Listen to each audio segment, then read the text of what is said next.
All right, welcome to September's IoT New York. We took off July and August, so welcome back to school. Tonight we're going to hear from Ajay Kulkarni of Timescale on why IoT doesn't exist, but will still reshape our lives.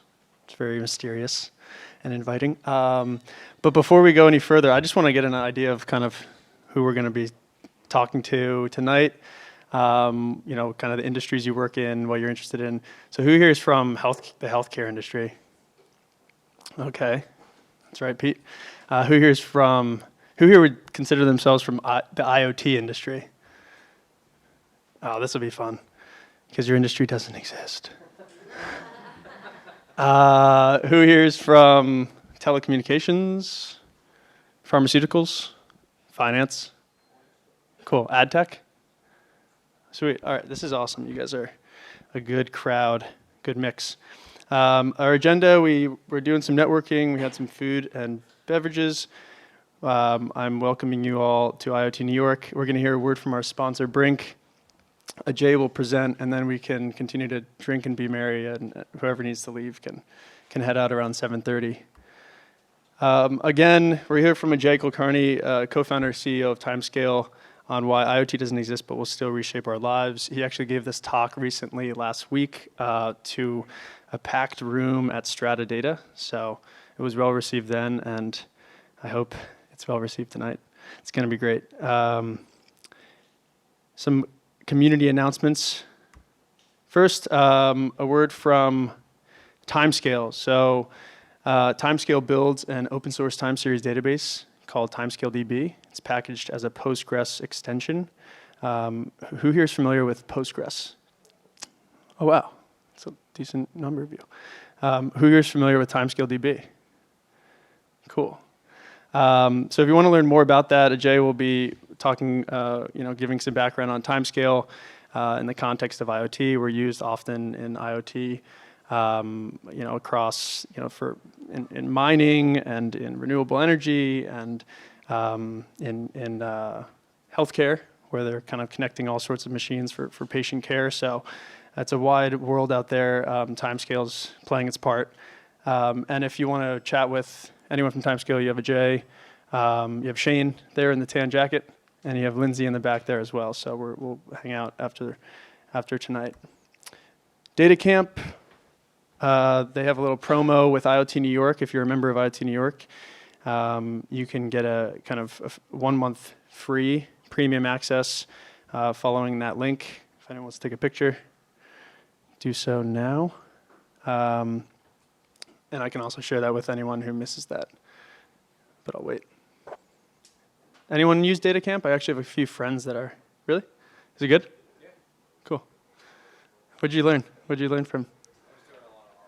R, nice, cool. Very cool.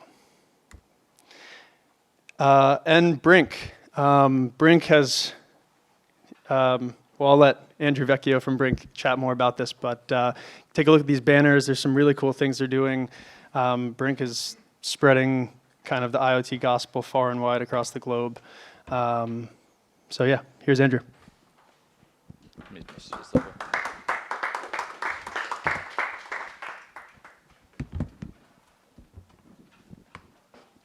How's everyone? You guys are a little more happier than the weather was earlier.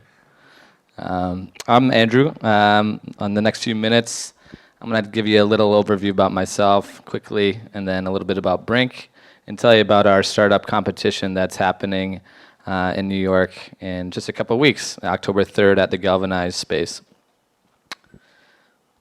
Like I said, my name's Andrew. I just moved here actually about a month ago, so I thank you for your warm welcome. Spent the past 9 years in San Francisco working for a variety of companies and growth-related roles, business development and strategic account management. I got connected to Brink from their COO, Bay McLaughlin. I used to work with him at Apple and helped advise in a lot of startups in the early days. When IoT wasn't really a thing. If you guys remember the Pebble Watch, anybody remember that? Yeah. Yeah. I worked with a lot of cool startups back then when IoT was just getting started. So a little bit about Brink. Brink was founded in 2014 in Hong Kong, and the mission really is to connect global entrepreneurs and the IoT startups with all the essential resources they need, from iteration to building product development to scaling to manufacturing to financing and all the little intricate pieces in between. It's not like a standard accelerator or incubator where it's low touch and they just kind of let you use the space or connect you to an investor here or there. We really have a really dedicated support structure from the get-go and really help founders really think about their business a little bit differently than other types of accelerators out there. Like I was mentioning, we're very hands-on, so our team gets connected with you from day one, and we're with you through the entire cycle of your accelerator phase. And through that phase, we have a manufacturing studio, distribution outlets, like I mentioned, strategic financing vehicles through VCs and the government in China as well that support physical entrepreneurship. And our comprehensive programs are really tailored for IoT connected hardware companies, drones, robotics startups, looking for speed and access to and the know-how to how to build those companies and scale them successfully. And one thing we're really passionate about is our investment philosophy, which ties into a core belief and value, which is the Internet of Things is not about people. It is about people, sorry, and not and not about technology. Anybody agree with that? Or if you raise your hand, you agree? So we have like 4 people who agree. Everyone else thinks technology is about IoT, huh? So we'll have a talk after this talk. Come find me in the back. And then I'll give you a T-shirt if you win that debate. We're using it here for 4 kind of pillars, as we say: how we feel, what we eat, how we move, and where we live. Those are kind of the 4 main subject topics that we focus on. And from iteration to manufacturing to global development and scaling, like I said, we kind of bring you all those pieces in between to help you. I'm going to tell you a little bit about our China global or our global startup contest, and which is the largest contest in China for startups, which is we're quite proud of. And if you guys don't know, actually I'm going to do a quick little poll here and see if anybody knows before I get to the next slide. How many? What's the population of China? Anyone know?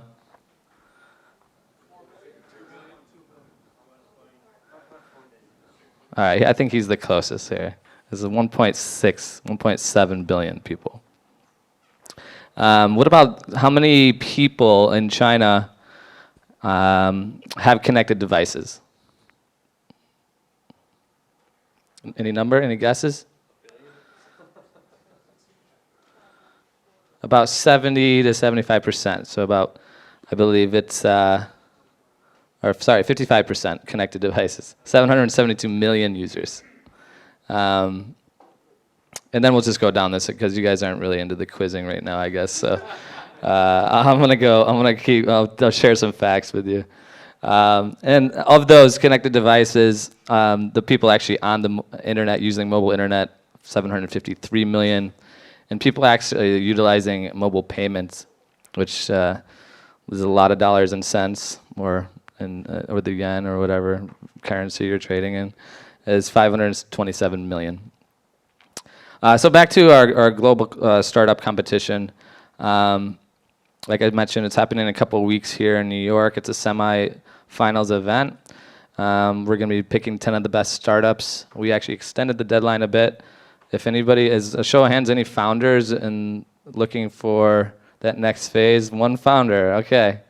So you better sign up. You got an extension. So I'll see you there. So the Ethereal Innovation and Entrepreneurship Competition, it's hosted by Brink, of course, and the People's Government. And there's a whole list of other facilitators in that process. I'm going to read off these because I did not memorize them. I hope you appreciate the honesty. The People's Government of the Tianyi District, the Guangzhou Science, Technology, and Innovation Commission, the Guangzhou Industry and Innovation Technology Commission, and organized by the Bureau of Science, Technology, Information, and Industry of Tianyi District. and then as well as Brink, like I mentioned. So those startups that apply will have a chance to do a couple of things. Get accepted into the Brink Accelerator. They'll as well have a all expenses paid trip to China, a 1-week exposure to the government officials and other Chinese investors, and distribution partners like Alibaba and JD.com. And then with that, we also have a subsidy worth of other type of goodies and grand prizes of $25,000. So I think that's enough for me. I'm going to show you a quick little video here, and then I'll hand it back to the Timescale team.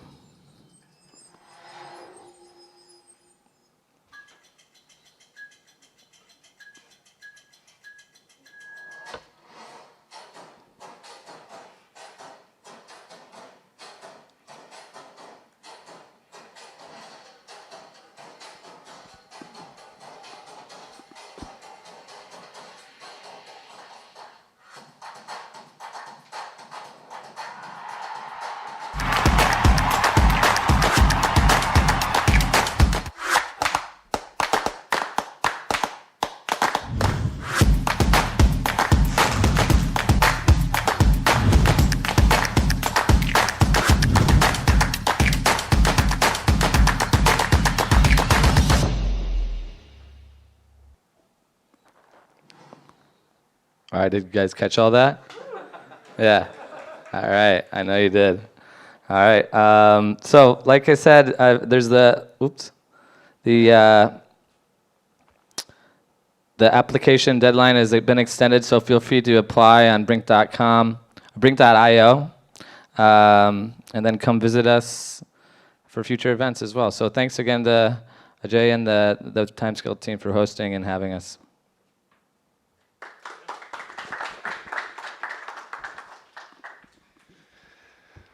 Cool. Who here's? I saw one hand in the back on someone who might be interested, but is anyone else working on their own little IoT thing, making the plunge? What are you working on? I work with customers' manufacturing space for IoT. Cool. All right. So you can't hear this? Oh, sorry. You missed it. Okay. So yeah, we're about done. I just want to say, if anyone has any ideas on what they'd like to, speakers they want to see, if you know someone that you think would be a great presenter, if there's a topic you'd like to hear about, we would like to hear from you. Please email Lindsay at Timescale. He's right there in the back, and we'll make it happen. Pete Zybrick, right there in the maroon polo, spoke once here a couple of months ago. It was awesome, and so. Pete, was that a good experience? I thought you did a great job. So we're going to have Pete back again in case you missed him. Anyone have any announcements or asks? Jolie, you're always a staple member announcement asker here. Let's go. Thanks for videoing, Jolie. You're the best. So I'm with the Internet Society, and we recently incorporated something called the Online Trust Alliance into what we do. And they have done this thing called an IoT framework, and if you go and look it up, it's this huge long list of things. It's more consumer oriented than kind of the industrial kind of thing, but it's got this huge long list of stuff that you can do to build in privacy and security by design into your product. We're bringing them in to do a workshop in this space, October 8th in the afternoon. And if you drop a card to me, I'm up there on the back. I'll tell you about it. And maybe Andrew will too. Thank you. Cool. Thanks, Jolie. Oh, great. We're hiring, Hey, you want to take this? we're hiring software engineers. If you are a software engineer, come talk to me and come join our IoT company. Thank you. What skills do they need to know? You need to be the best programmer in the world. What's the name of your company? It's TBD Inc. It's actually pretty solid. Yeah. Okay. All right.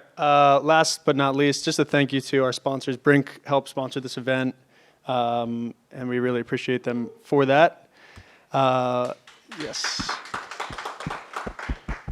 NEA is actually an investor in Timescale. They support our efforts, and as this including IoT New York. If anyone's not familiar with NEA, they've been around since the 1970s, so they invested in the internet essentially. But they've invested in companies like Elasticsearch, MongoDB, Databricks, Confluent, all of the data infrastructure that is powering our world. NEA is often behind it. And company, formerly known as Grand Central Tech, the space you're in, they've been very generous allowing us to have events here. So no one's here from company, but I guess we could give them a little round of applause. And that's it. Now we're going to hear from Ajay from Timescale. All right,